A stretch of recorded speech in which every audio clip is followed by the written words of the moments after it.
也监控自由飞行鸟类表演。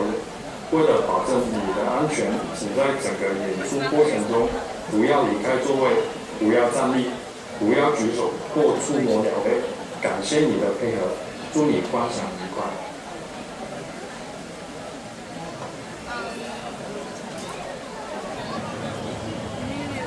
Over 500 million years ago, the first animals started to explore the Earth's surface. 210 million years ago, the first sign of a bird-like footprint suggests that some dinosaurs are already evolving into birds. 150 million years ago, the first bird took flight and made our once empty skies wider. A mere 6 million years ago, the first human created the first footprints on Earth. And now, for over 60,000 years, the oldest continuous living culture on Earth, my culture, the indigenous people of Australia, have a connection to the land, the skies, and the wildlife that coexist here. This connection, these stories, the knowledge, they belong to the land, they belong to the wild skies.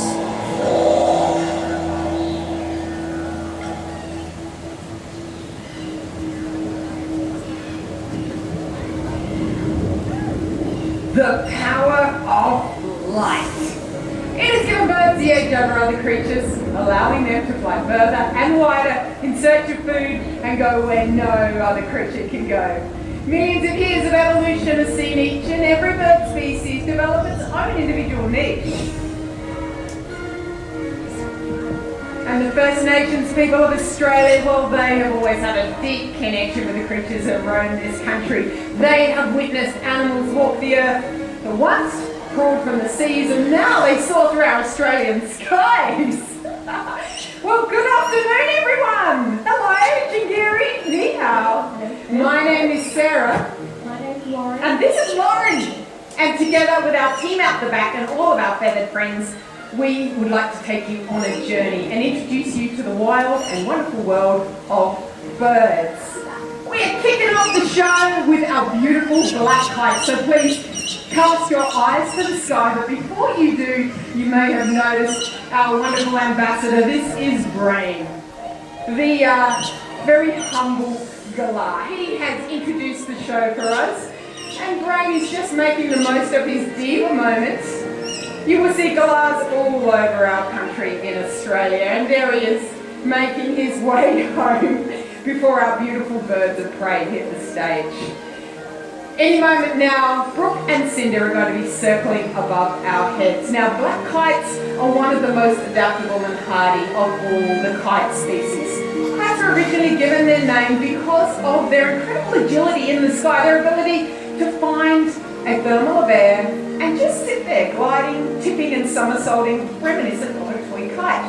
Now, the black kites are found all over Australia in timbered watercourses, open plains, and circling over our outback towns, and sometimes we see them in pairs, like you are observing today, but sometimes we can see kites in vast numbers. Imagine looking up and seeing hundreds, even thousands of these nimble birds all somersaulting in the sky, gobbling up an abundance of prey like a grasshopper plague. What the birds are demonstrating to you today when they come back over your heads is something called feeding on the wing. Watch as Cindy here passes a piece of meat straight from her talons to her beak without ever coming to land. This is incredibly energy efficient, and it means that no other bird of prey can snatch her lunch straight from her claws. Kites have a really strong association with fire, and they have been seen somersaulting out of the smoke of a bushfire. The First Nations mob up north, the First Nations people, they call them the firehawk. Now this is because they have observed them actually carrying burning embers in their talons and beaks, spreading bushfires. These ingenious birds will flush out all of the small mammals and insects that flee from the blaze that the bird has helped spread. And as you watch them above your heads today, you will notice that beautiful long fork-shaped tail. They use this like a rudder. It's a particularly gusty day today, and the kites are making the most of the winds out there, but here they come for another round. This fork-shaped tail is a great way of identifying this species from the ground.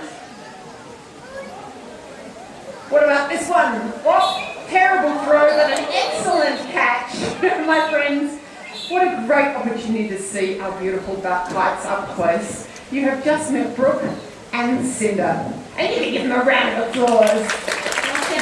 Sarah, before you head off, due to some technical difficulties today, we're going to have to improvise. I'm going to have to get you to stay on stage and help me with this next few segments. Is that okay? I'd love to. Perfect. What have you got in store for me? Well, I think it sounds like we're heading from our inland deserts to our coastal waterways. And here on the Gold Coast, we boast some of the best beaches. And we share those beaches with some of the world's most impressive birds. And one of those birds is the Australian pelican. Here he is now. This is Marlin. He is big and he is beautiful and he loves a round of applause. Pelicans are our country's biggest and heaviest flying bird. And a big guy like Marlin, he can weigh in at 8 kilograms and boasts a wingspan of over 2 meters. It's no secret that our pellies absolutely love water. And they can be seen skiing into our lagoons, lakes and estuaries, kind of like mini jumbo jets, and coming up to roost on reefs and rocky platforms. Take a look at Marlin's elongated beak. This is his fishing tackle. And if you look closely, you'll see he has a formidable hook at the end. And this helps him catching slippery customers that might try to get away.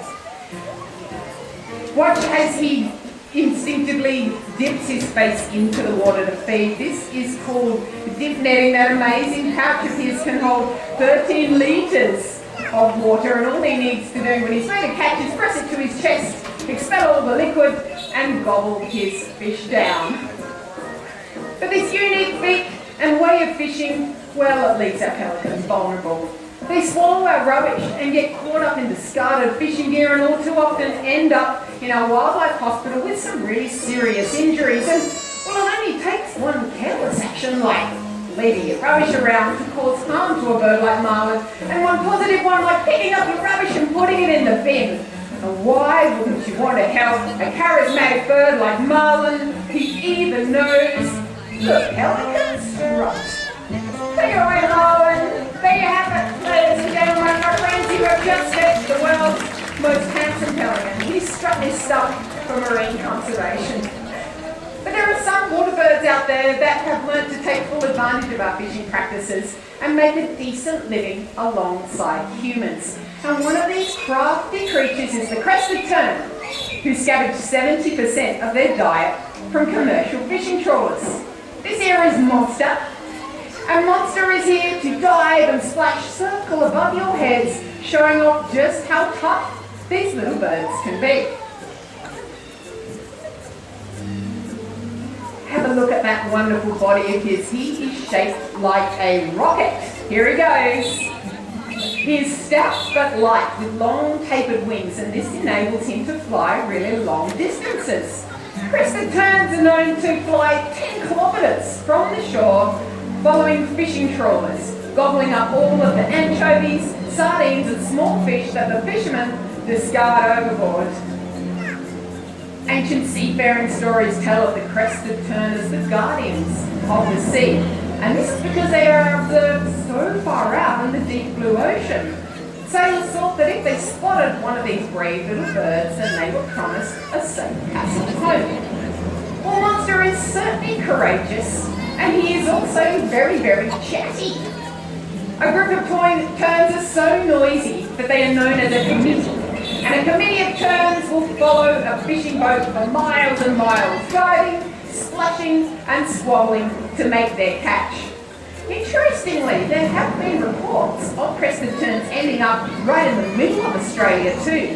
And you may wonder, well, how on earth does a little water bird like Monster end up in the Aussie desert? And well, it's thought that they do that because they are so light. And it's a... Oh, sorry. Sounds like Monster's got something to say.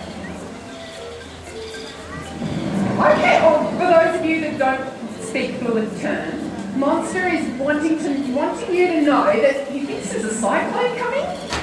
Well, I'm not sure about that, but no, he's absolutely convinced he thinks there's a cyclone coming. He doesn't want to get blown inland. So we're going to do the right thing and get him home. Thank you, Lauren. You have just met Monster. Monster for the crested tern.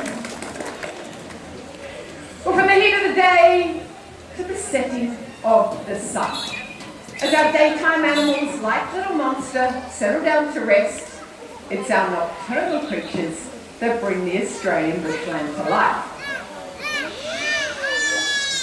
You may be surprised to learn that 70% of Australian wildlife is nocturnal, and whilst we are sleeping, our gardens may well be housing a surprising number of native animals. The clues that they are there are everywhere. A glimmer of movement in the moonlight, a scuffle in the bushes, perhaps the haunting call of a nocturnal bird, or the scuffle and hiss of a brush-tailed possum as he glides about in the canopy looking for his evening meal. You have just glimpsed Rubix. A Rubix is our brush-tailed possum, and he's feeling a little bit shy today. But we need to look up to the canopy to find our nocturnal creatures. Not always, sometimes they are down on the ground. And as twilight falls, a long-legged, bug-eyed bird begins to stir. She's quiet. A little creepy, definitely beautiful. She's a bushstone curlew, and she appears out of nowhere. This is Sprout. And curlews, well, they're insect eaters. So as we turn on our nighttime lights, they are drawn out of the shadows to gobble up all of the pesky bugs that our lights attract. When it's time to feed, they announce it's dinner time with a murderous, haunting call. And they are masters of camouflage. You'll see when danger arrives, she doesn't run. She freezes, melting into the landscape until that predator has passed. But sadly, we are seeing and hearing our curlews a lot less. Their numbers are on the decline. They get disorientated by our urban light pollution and fall victim to our cars and our cats and dogs. We can protect Sprout and her friends by being vigilant on our roads, particularly during dusk and dawn. Always keeping our pets indoors at night, not letting our cats roam. And by doing this, we can protect this beautiful species who is a magical part of the Australian nightlife for many, many generations to come.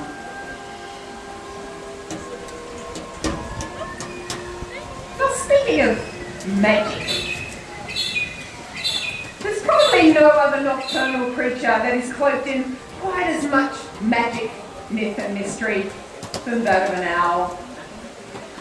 We often think of owls as nocturnal creatures, but there is one owl in Australia who hunts just as well as in daytime. And here she is now. This is Tui. And Tui is a barking owl. You can hear that distinctive whoop whoop two-tone call. It sounds a little bit like a small dog barking. Now she uses that remarkable call to find her companion or her mate who might be over 6 kilometres away in her enormous territory. But if she can't see her companion, she will use those eyes. Ooh, that was close. And it's this call, this amazing hearing, and this incredible eyesight, this is how she finds her prey. What's on the menu for a barking owl, you ask? Well, she's also really good at eating insects. And they are excellent rodent catchers. They help us keep down our rats and mice. But when Tui has some chicks on the nest, well, she needs to take down something bigger, something to feed her family. And this is when a barking owl can catch something as big as a possum or a sulphur-crested cockatoo. And this is where the story gets a little bit grim. Are you ready for this? She needs to eat the most substantial part first, and generally this is the brains. So she decapitates her victim. She sucks out the brains through the eye sockets, and then if there's anything left, she will carry the skull around like a little pre-packed lunchbox for later. Take it home to the chicks. I've gone too far, haven't I? Everybody quiet over here. Okay, I can talk about some of the more cute and cuddly features of this enchanting owl. How about those feathers? Did you know that owls have thousands of feathers? Tui there, she is 70% feathers. In fact, she has feathers all the way from her beak right down to her toes. These feathers have lots and lots of... I'm going to see if she wants to come over to me. She has feathers for all sorts of reasons. They keep her warm. They enable silent flight. But what is really remarkable about those feathers is her camouflage. You can see she has stripes on her chest, and they are a lot like the dappled moonlight of the eucalyptus forest that she lives in. But on her back, her feathers are just one colour. They are all grey, and this means she is protected from any aerial predators, like an eagle that might be hunting her from above. It's easy to see who her favourite trainer is. She really is very, very fond of Lauren. Why wouldn't you be? I think all of these adaptations, these owl superpowers, they really add up to one amazing, very formidable hunter of both the day and night. I'll see if she wants to fly just one more time. My friends, you have just met Tui. Tui, the barking owl. Yeah, let's give her a round of applause. Let's give Sarah a big round of applause as well for covering for me for half the show. Now, we met some pretty cool wildlife here at the sanctuary and here at Wild Skies. Are we all enjoying the show so far? One of you. I've had one person down here. There's a lot of you in the arena. I'm going to ask you that one more time. Are you all enjoying the show?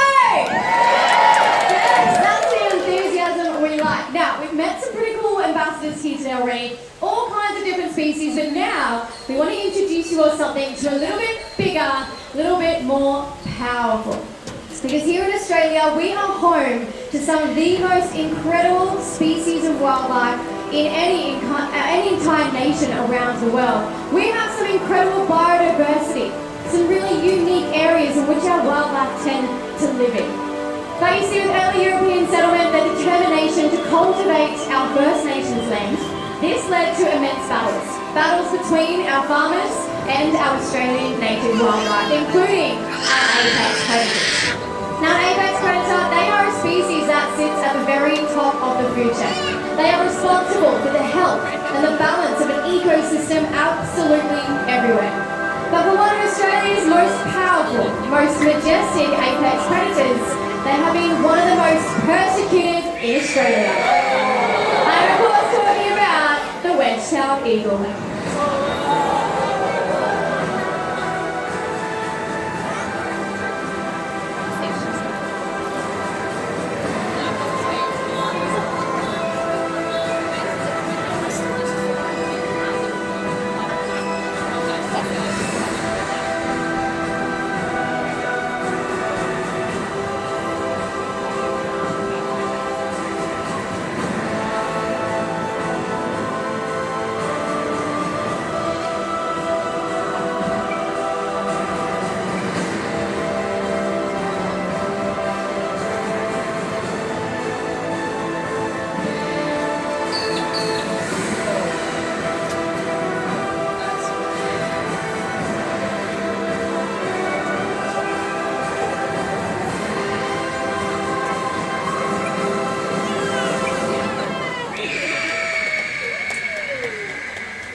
Now, with a wingspan that exceeds over 2.5 metres in length, it is no wonder we call these birds to rule our Australian skies. But in our case, this is the king of wild skies. His name is Brutus.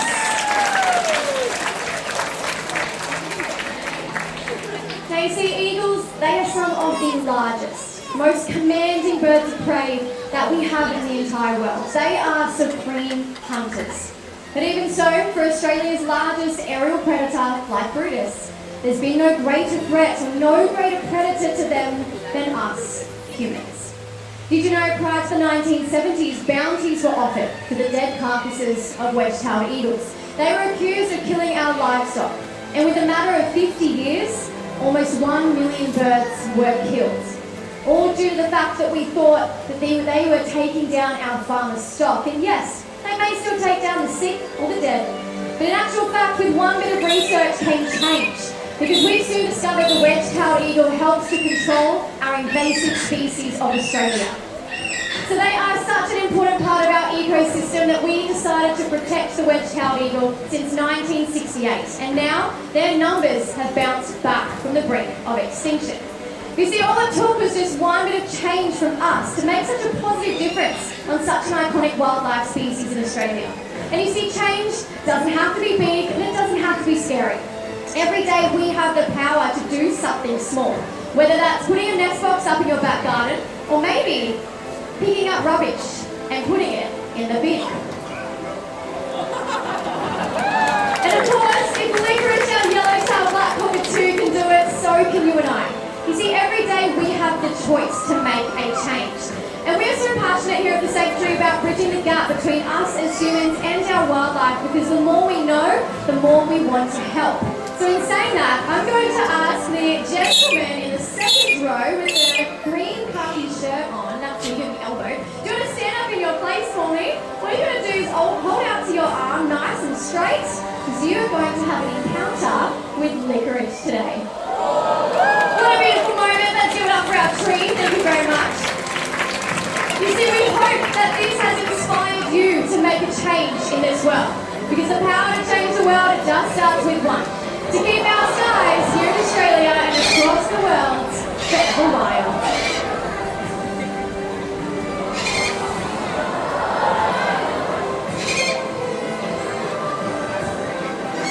Now, of course, to finish up the show here today, we have been joined by some of our beautiful parrots and cockatoo species. Here we have Licorice, our yellow-tailed black cockatoo, a true conservation champion. At the back there, that is Squirt. He is our pink cockatoo that unfortunately has been deemed an endangered species. You may have seen one of our locals, Currumbin, our sulphur-crested cockatoo, flying around. And of course, our efforts, they need to extend across the world as well.